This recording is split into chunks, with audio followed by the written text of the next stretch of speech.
Scott McNair, injury attorneys, we fight for the win.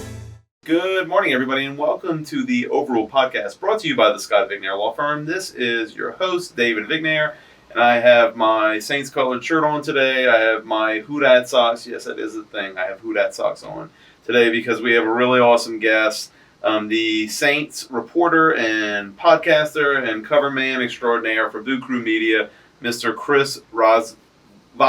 I think I butchered it, Chris. Did I? No. That's perfect. All right, I did it. Welcome to the Overrule Podcast, Chris. Thank you for having me. I'm excited. All right, so for everybody who doesn't know, Chris is essentially the man in Saints world. You should check out his podcasting online with Boot Krewe Media. Look him up because he is one of the best guys covering the Saints. And so today we're going all Saints, and I'm just going to jump right in, Chris. Let's start with the big news that they just named Spencer Rattler as starting quarterback. I'm curious your thoughts on why Kellen Moore and the staff ultimately ended up going with Rattler over Shough. Yeah, there was a lot of chatter behind the scenes that Tyler Shough wasn't really ready for week one. And you look at the Saints' schedule, it's kind of a really tough gauntlet out the gate. You got Arizona coming up early. That's not going to be easy.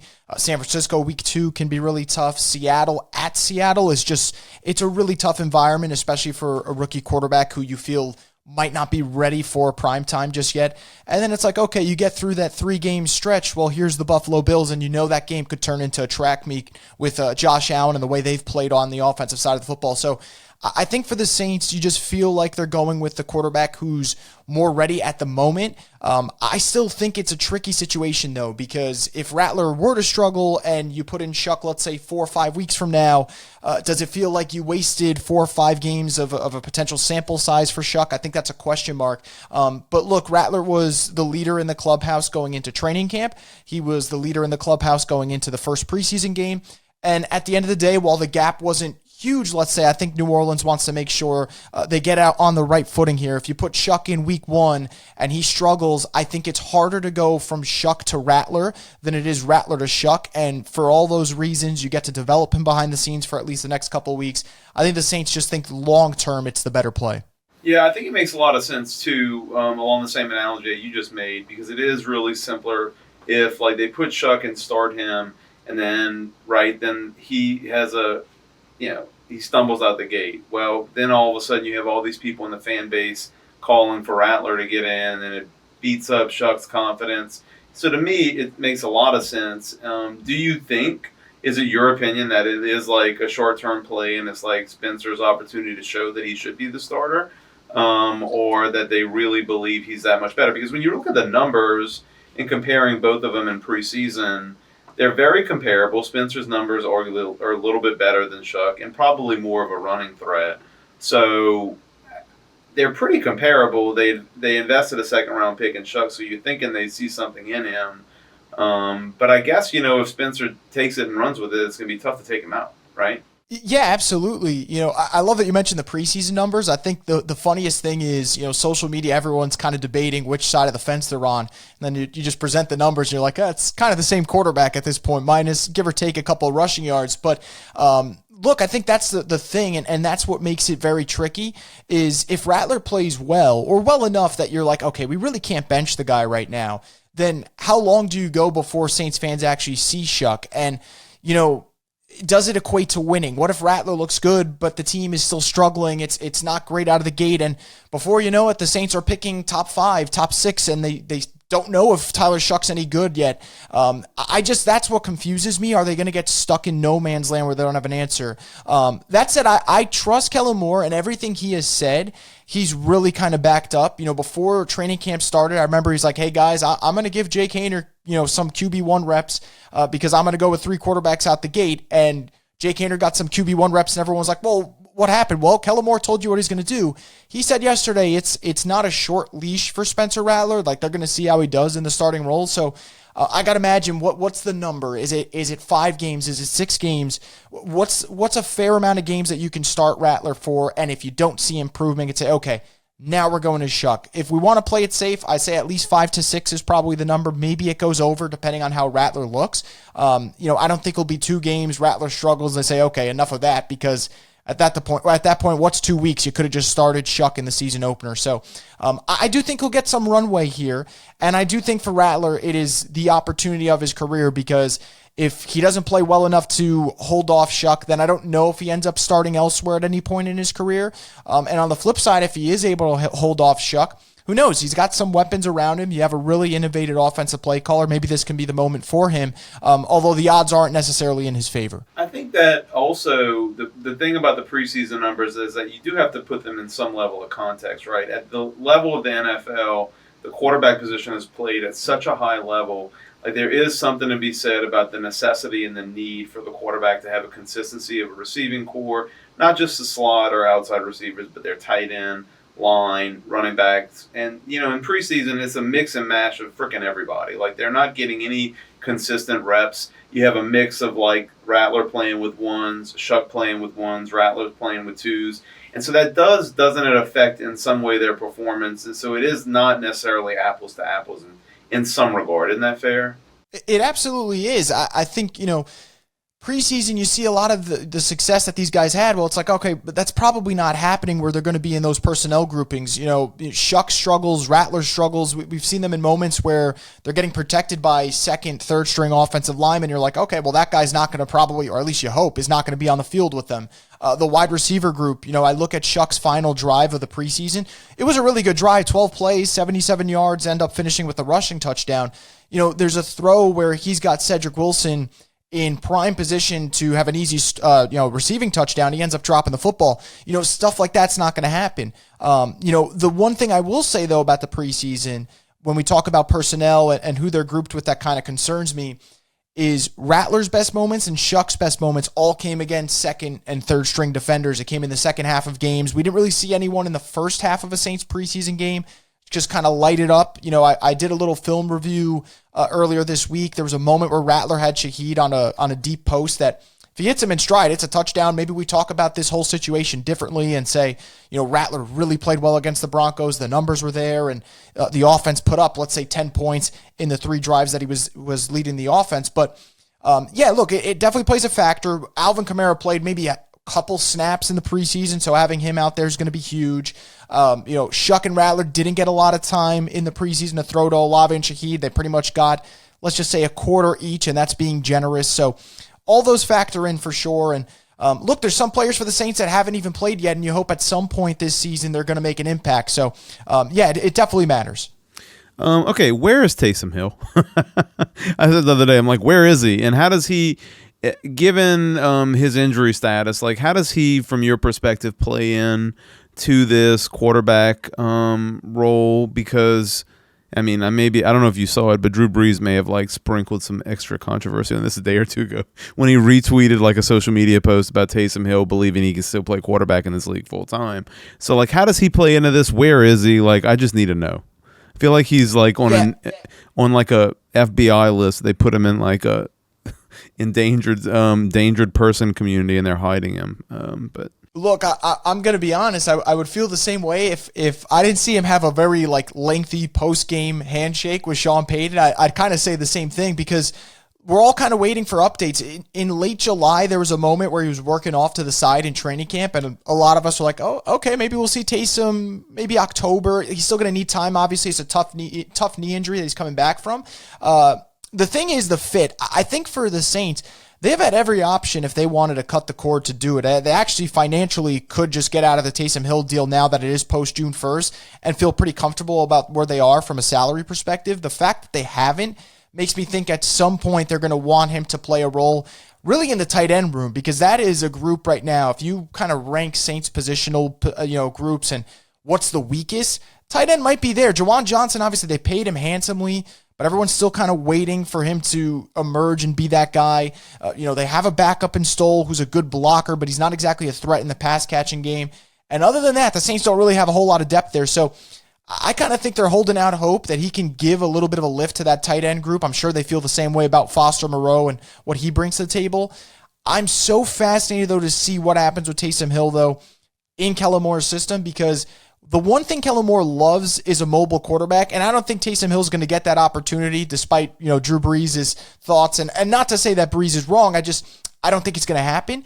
But man, I wouldn't mind to see that kind of QB power, that run option game return with Taysom Hill, even if it's for 4 or 5 snaps a game, because I think Kellen Moore can get the best out of number 7. So we'll see. But right now we're kind of waiting in the dark. My thing is, if we see him by, I don't know, let's say a little bit before midseason or around midseason, I take that as a win, because right now it's been pretty much crickets about when he'll play. Yeah, I just think he's like a unique talent, and I don't, especially like you, like with Kellen Moore's system, with Kellen Moore, I really want to see how he uses him and what he does with him, because I think we could do more with him at the quarterback role, not necessarily as a full-time quarterback, but a lot more with him. I don't think people understand how fast he is. He is like incredibly fast, and some of the quarterbacks you're seeing do have the most success in the league, Lamar Jackson, but he's also a full-time quarterback. I would really like to see what Kellen could do with him. So I'm praying for him to get back sooner rather than later. But you bring an interesting point up about his salary cap implications and when they could have cut him. Do you believe that Kellen Moore wants to keep him long term? Long term, I don't know. I think for this year, though, the Saints have to have some type of plan, because once it was post June 1st, I had my eye on Taysom Hill's situation, and I've been wondering, like, will they cut him? Will they trade him for a very, very low pick? Like, I've been waiting for that to happen, and every kind of checkpoint that the Saints have gotten to where they could have cut bait with Taysom Hill, they haven't done it.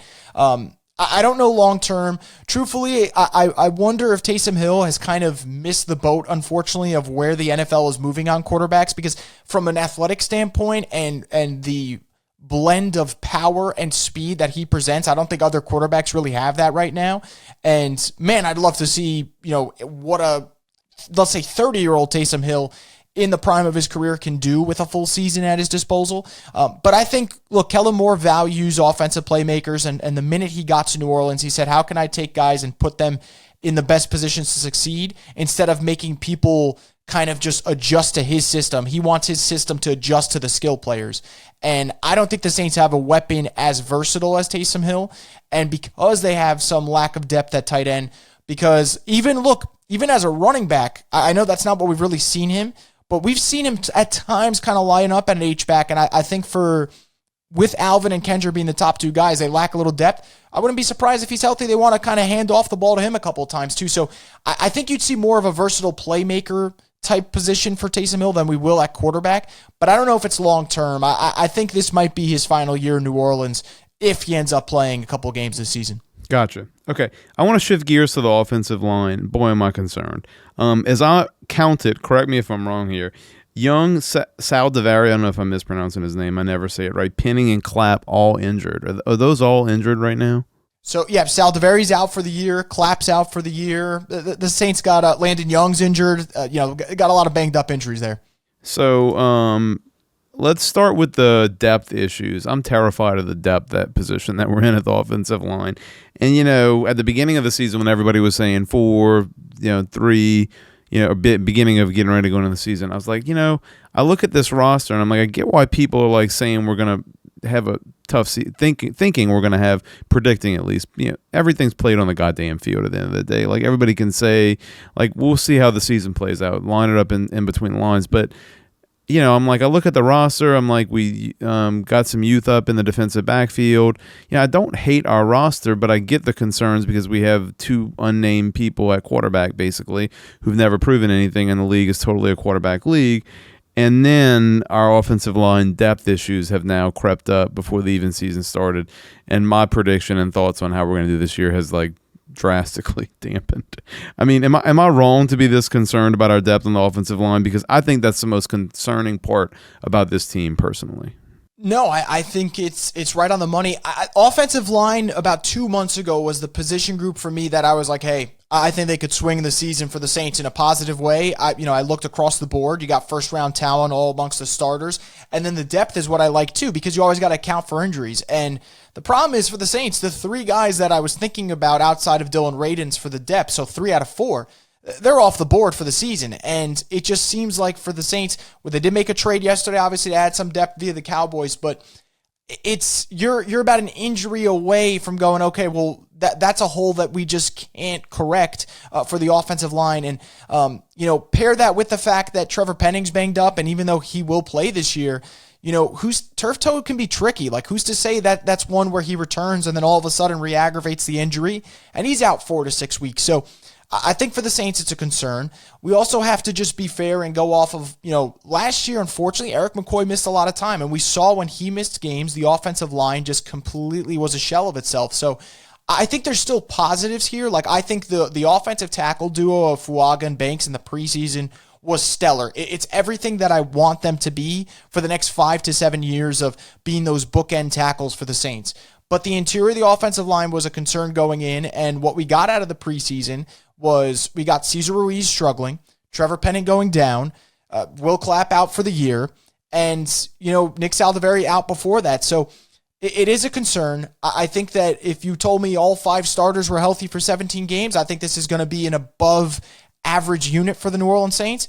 But playing in the trenches is just absolutely brutal. And I don't know if this group will be able to get through 17 games, especially given the track record for a couple of guys in the starting lineup. So it is a concern, and it pains me to say, because, coming into training camp and into the preseason, this was probably the position group I was most excited about. I really thought they could do some damage, and now I'm just hoping they could stay healthy.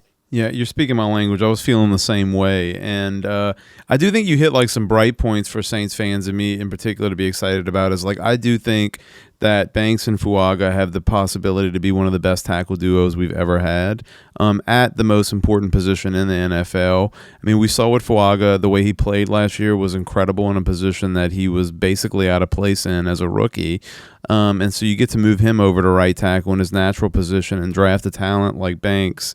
And it's very rare to have young talent of this caliber at the 2 tackle positions in the NFL.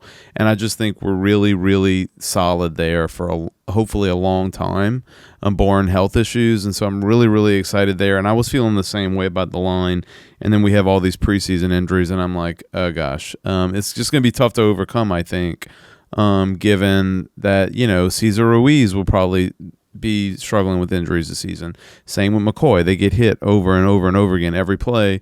And so the depth just has me really concerned. I want to pick your brain a bit, Chris, about the defensive backfield. We've seen a lot of changes here with Tyrann Mathieu retiring. Talk me through, as well as at corner, we no longer have Paulson Adebo. Marshawn Lattimore is no longer on the team.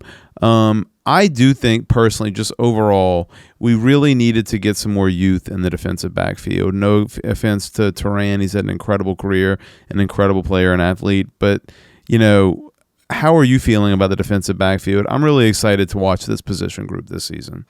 Yeah, it's funny because I'm so like polar opposites for the cornerback room and the safety room. I'll start off with the good. Like the safety room, I know that everyone's upset about Tyrann Mathieu moving on, and obviously he's a Louisiana legend, and that doesn't change. And I love that he was able to go out on his own terms. I think that's all you could really ask for as an NFL star or just a star athlete in general. And for him, like, he goes out and you still look at last year and you're like, okay, he was still a very respectable player for the Saints. But, man, I'm excited about this safety group. I think this is the first time in a long time that the Saints can sit there and say, we have 3 good safeties. Because Justin Reid, I think, a lot of people kind of question, well, why would the Saints go sign Justin Reid? They're rebuilding.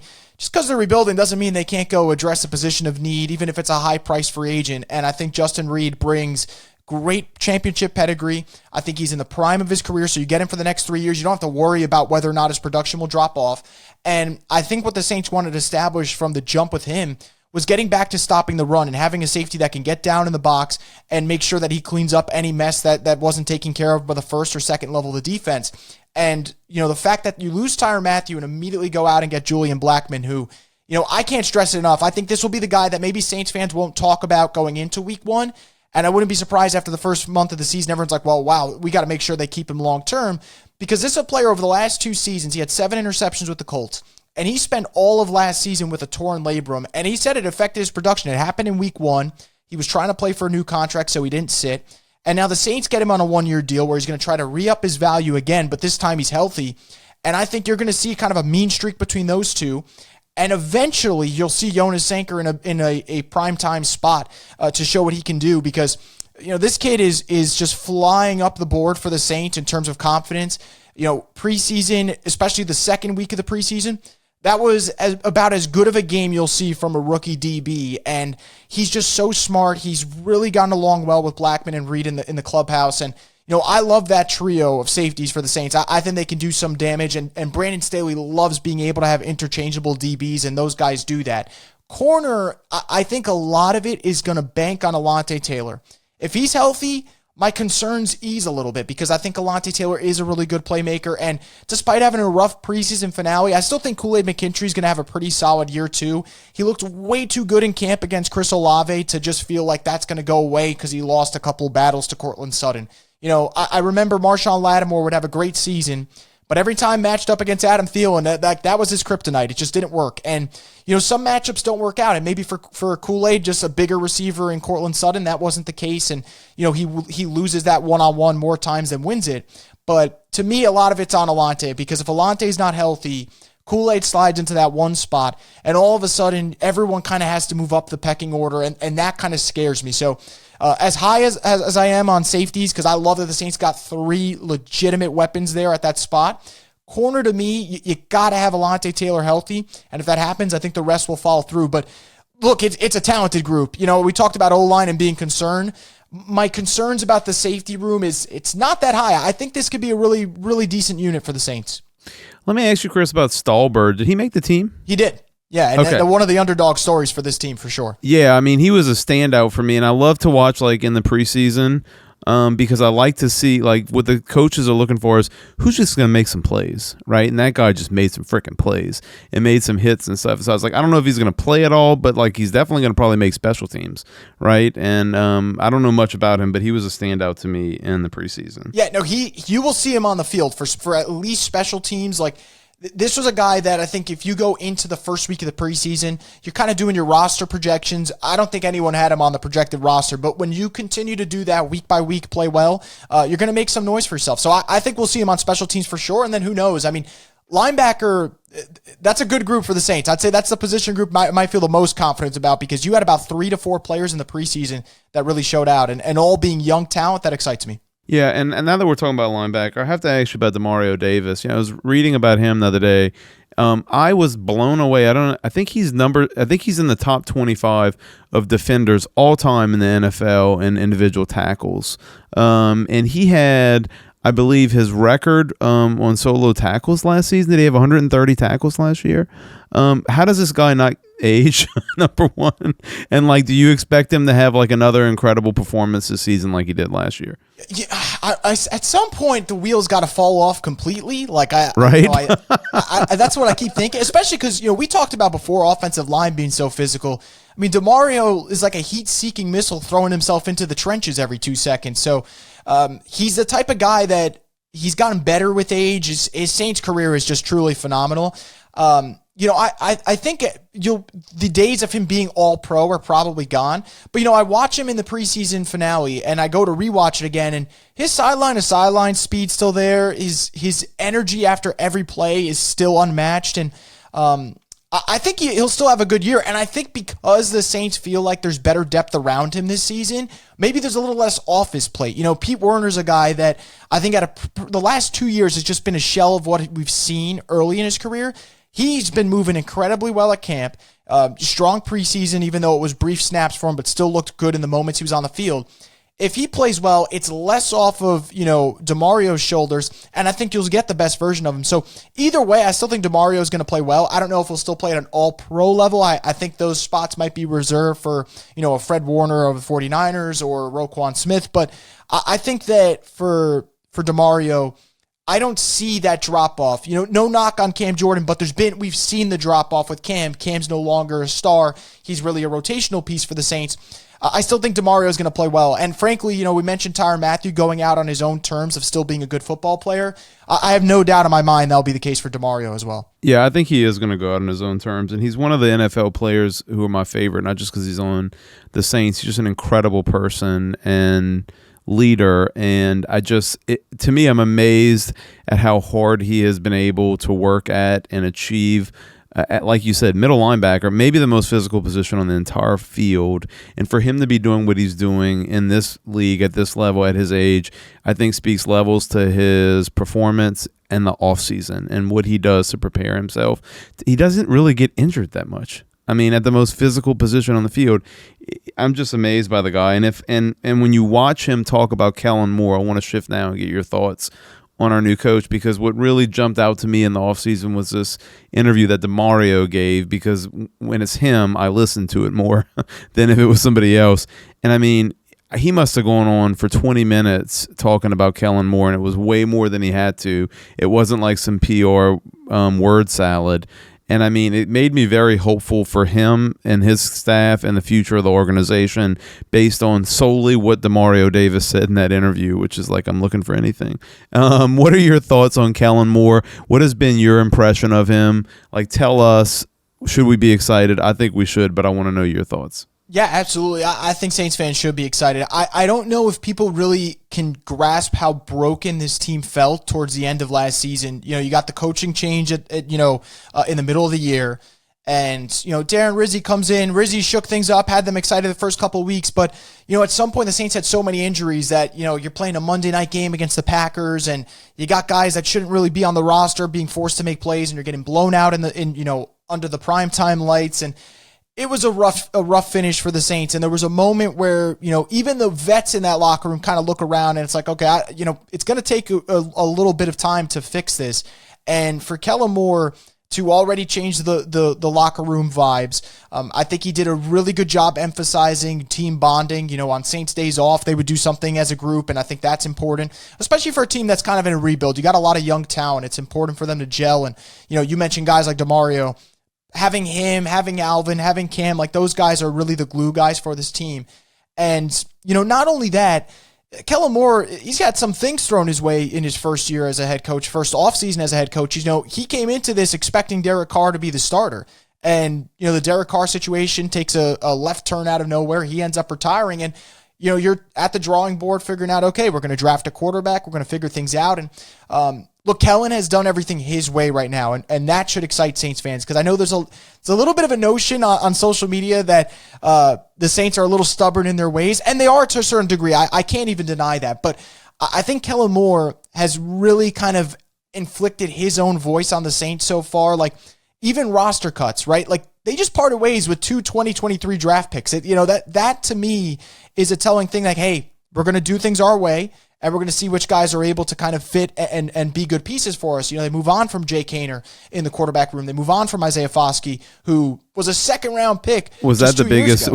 Was that the biggest one? Because to me, it seemed like that was Isaiah Foskey was the one that people complained about the most online. It's like, why is this guy? I mean, seemed nothing bad to say about the guy, but like he doesn't make plays. Like, why is he on the roster? Is what I would see online a lot about him. That seemed to be the one the fan base is really like ready for us to move on from. Right. Look, the minute he got cut yesterday, looking on Twitter, you would have thought, it was Christmas for some people. Like they were going nuts, and people are like infatuated with that. Right. And I feel bad because it's someone's livelihood, obviously. Of course, but it comes down to production, and that's what it was. He just didn't produce. Fadil Diggs, a 7th-round pick for the Saints this year, has shown more at defensive end in the preseason than we've seen all 3 years of Foskey. So, that's a credit to Kellen Moore, though. Like, his staff evaluated guys regardless of draft position, said, hey, can you make plays for us or not? And that's why, a guy you mentioned, Isaiah Stalbird's on the roster, and a guy who was a 2nd-round pick in Isaiah Foskey isn't. Yep. Love it. Okay, one last position group I wanted to chat with you about is defensive line. I feel like our defensive line has gotten a lot better. I think Nathan Shepard has played well for us. I really like Carl Granderson. Cam is, getting closer to retirement. I think everybody knows that. But he's still like a solid team culture person and a good role and positional player for us.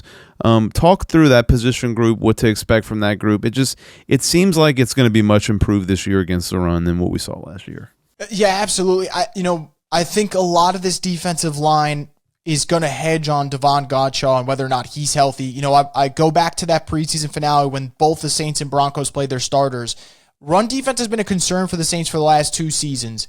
Godshaw just kind of plugs up the middle of the defense in such a great way, and that takes pressure off the rest of the guys, right? Like, Brian Brzee has become an excellent pass rusher at defensive tackle. His run defense needs some work. Well, to have a guy in Godshaw who's just primarily there to stuff the run, some pressure off of Brian Brzee, who I think will have a nice year this year.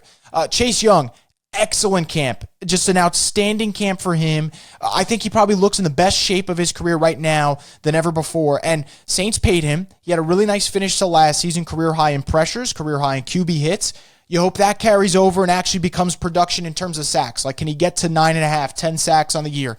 I think it's possible. And if Chase Young's doing his job, it makes life easier for Carl Granderson, who also had a nice camp. And I think the one thing the Saints love about him, he's a high motor guy. I went back, I was watching the film. It's a preseason game, and this dude is sitting there trying to rev up the Superdome crowd. And I absolutely adore things like that. So I think the Saints defensive line has decent enough depth. Are they missing that star power? Absolutely, right? They don't have a TJ Watt or a Micah Parsons or a Nick Bosa that they can really just hang their hat on. But look, I think if they could stop the run, they have enough to get towards the quarterback, whether it is with Chase Young or Carl Granderson, whether it is maybe using Demario Davis on a blitz up the middle. So it's all about getting back to making teams, I don't want to say one-dimensional, that's a lot to ask for, but making sure teams aren't imposing their will in the run game, because when you go up against Atlanta, when you go up against Tampa Bay this year, they're going to try to run the football a lot. And if the Saints can get back to kind of plugging up that, I think it'll open up a lot for this defense. Awesome. Okay. Two last questions I have for you, Chris. I could talk about the Saints all day, so I need to stop myself. First, record prediction for this year and thoughts on what you're going to see this year. Yeah, record prediction, I've kind of gone back and forth. So much of it for me is like, well, what's the quarterback play? Because I'm in the group of people thinking that, like, I think this roster's better than most people think. Like, I think a lot of everyone, people evaluate the NFL, and I see the Saints ranked dead last every single time, and I'm like, I think that's a little unfair. But I get it. There's an uncertainty at quarterback. I think for me right now, I'm more in the camp of maybe they go 4-13, and to me, that's not a record Saints fans want to hear. I don't necessarily think it'll be a bad thing for this team. I think they're going to start off rough. I think there's going to be some adjustments. The first month of the schedule does them zero favors. But when they get to November, things are going to lighten up a little bit. And I think what I want to see for New Orleans is week by week, Kellen Moore's guys are buying in. You're seeing development. I always go back and think of Dan Campbell, his first year in Detroit. That was a broken team. He goes in there, and the record wasn't great. But they were competing really, really hard week by week. They got better towards the end of the season. And then after a really rough year where I think they won 3 games, they win 9 games the next year, get to the NFC Championship game the third year, and obviously they become now a perennial contender in the NFC. It's minor steps. It's seeing those young guys develop. It's seeing guys like Chase Young have close to career years. It's seeing, Banks and Fuaga being the tackle duo that Saints fans believe they can be, and rightfully so. Like, to me, that's what I'm looking for. Getting your quarterback would be an added bonus. I think if Rattler plays well or if Shough plays well, to me, that would make this season just an absolute win for the Saints. If they can walk out of this year going, hey, I think we have our franchise guy, it's one heck of a win for this team. So, I'm not going to be as concerned with the win-loss, although I do think it's going to be on the rougher side of things. Like I said, I think 4-13 is probably where I'm sitting at the moment. But I think there's small victories the Saints can take this season that could carry over to 2026. Yeah, that's some great thoughts, because it doesn't, Rome isn't built in a day, and we're going through a transition that we've put off for like 3 or 4 years since Drew retired. And so I'm being a little bit more optimistic. I'm at 6-11. So I really think there's some things that I really believe in Kellen Moore and what I've seen the players say about him and watched in the preseason. I really think that we're going to do a little bit better because of how solid he and his staff are. And because I'm with you. Like, I know we have a lot of issues we do. We're not like a winning team yet, I don't think. Hopefully I'm proven wrong. But I think this is a solid roster. It's not a one-win roster. And I just know, having been a Saints fan for so long, the leadership in that room of Demario, of Cam Jordan, of Alvin, like, those people take a lot of pride in the team and in what we put on the field. And I just don't see, even if we do stumble really hard out the gate, that like there's not going to be leadership in that room. I really think there will be. But I do want to know what Miles thinks. Miles, why don't you jump in here? Give us a record prediction. Okay, so I'm like David, longtime Saints fan, born and raised here. I'm kind of siding, and David and I talked about it the other day, and I know you can't make people not try. I'm not saying to do that. I would be, as a diehard Saints fan, more upset if we won 6 games than 4. Like last year, we got really, I think, a little bit screwed over. Our record should have been a top 5 pick. and just everybody else was so bad that we ended up, we were the 10th pick, were we not, or the 9th? Ninth, yeah. Ninth, and I kind of agree with David. I looked at the schedule early this morning. I think I see 5. I think I see 5 wins there.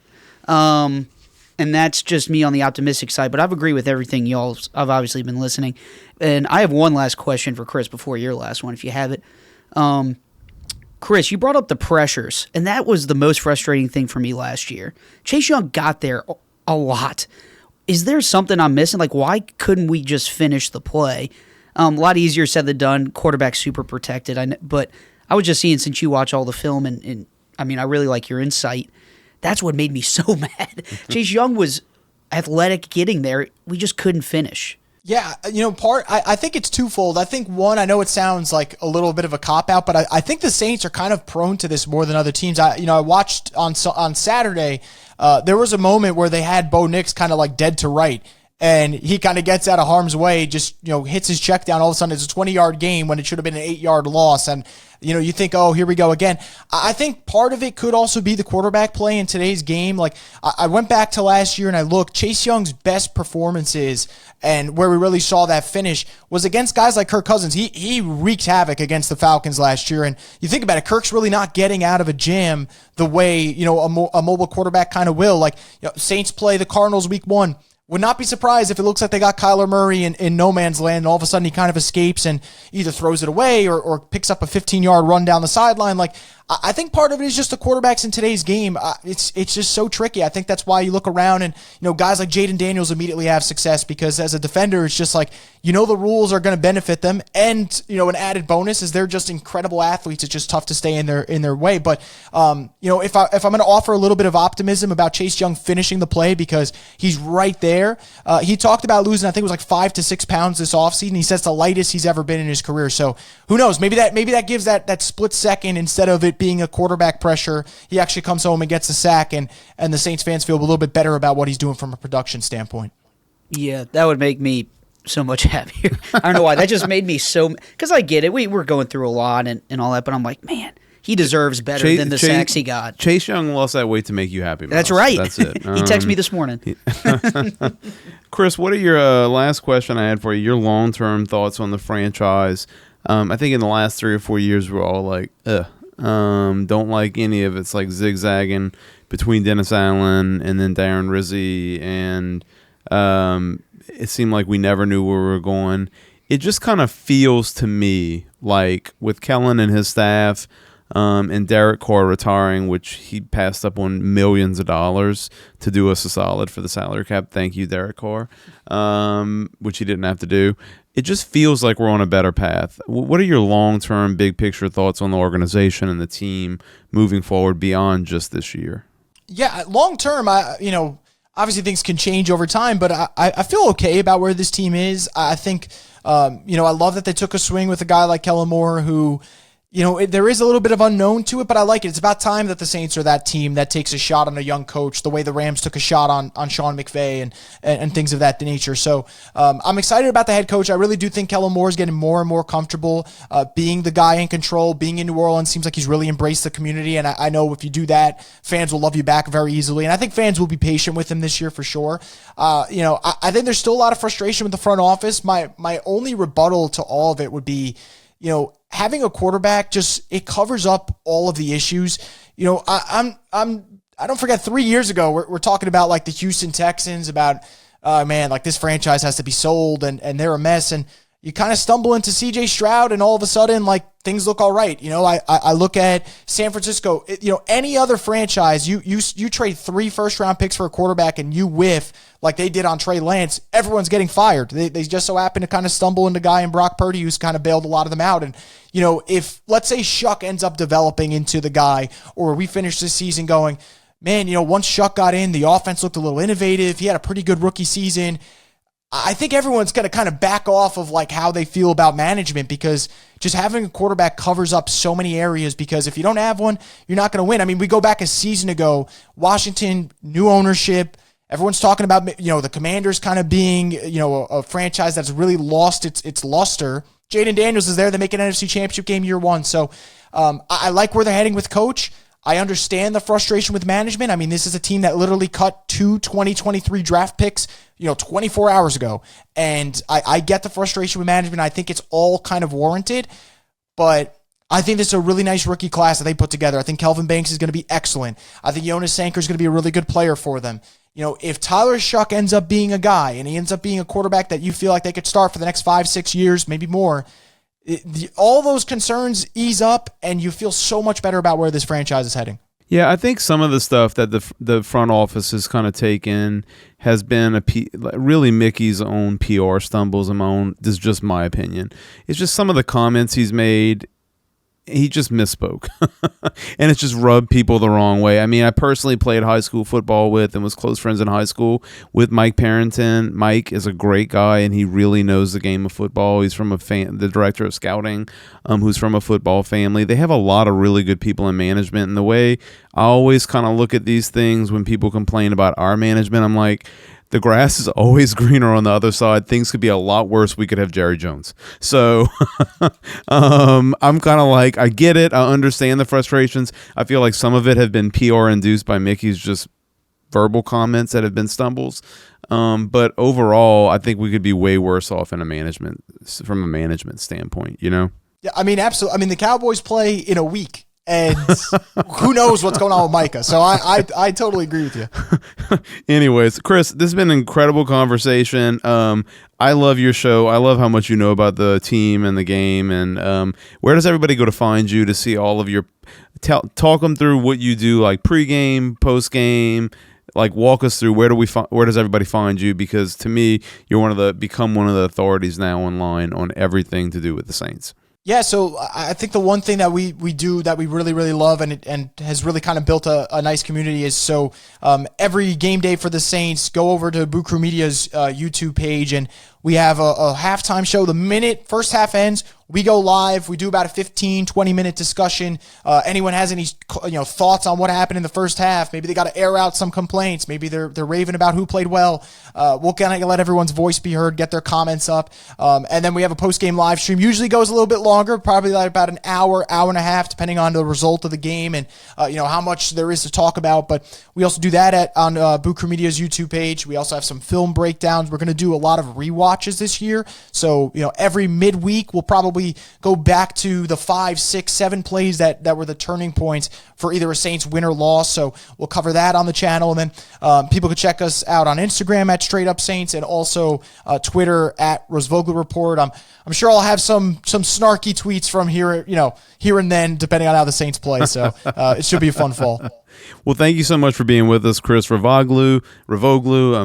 Butchered your name again with Boot Krewe Media. The authority on the Saints. Chris, really enjoyed talking with you about the team, and I'm excited to see how the season goes. Maybe we'll reconnect after and break it down in the offseason. Thanks so much for being with us. Thanks for having me. And thanks to all of you for listening. This has been another great episode of the Overruled podcast brought to you by the Scott Vignair Law Firm. Thanks for watching. Thanks for listening. We'll see you next time. Scott Vignair, injury attorneys, we fight for the win. Information is for illustrative purposes only and does not constitute tax, investment, or legal advice. Always consult with a qualified investment, legal, or tax professional before taking any action.